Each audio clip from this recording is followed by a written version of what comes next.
Tuwing sasapit ang tag-init, hindi raw nawawala sa bucket list ng 28 anyos na si Grainer ang pagbisita sa Baguio City.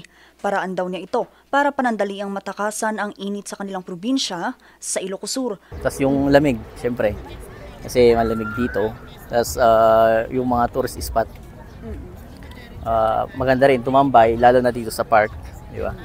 Para magpalamig, bago na naman bababa. Pero bukod sa Baguio City, nais niya ring mamasyal sa iba pang parte ng Cordillera. Pupunta sa sa strawberry farm. I-try yung tinatawag nilang strawberry picking. Tapos pasyal-pasyal na rin siguro doon. Pwede rin siguro sa sa doon papunta sa Kalinga, mga ganun.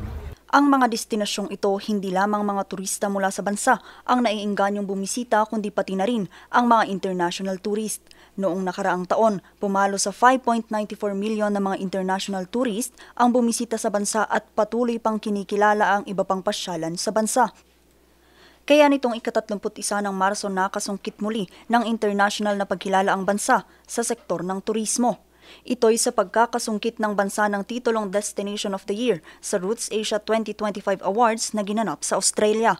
Ayon sa Department of Tourism Secretary Cristina Garcia Frasco, ang parangal na ito ay isang pagkilala sa pagsisikap ng bansa na magkaroon ng air connectivity at pagpapaunlad sa turismo ng bansa.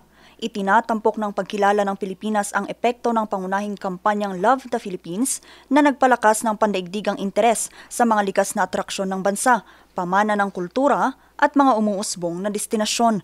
Ang mga pagpapaunlad na ito ay nagpahusay ng koneksyon sa mga pangunahing destinasyon tulad ng Siargao, Batanes, Panglao at Coron. Bunga raw ito ng pagsisikap ng Department of Tourism, Department of Transportation at iba pang ahensya na pagandahin at isaayos ang mga pangunahing paliparan sa bansa.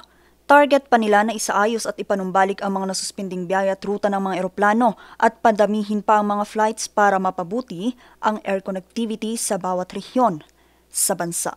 Vanessa Bugtong, RNG News.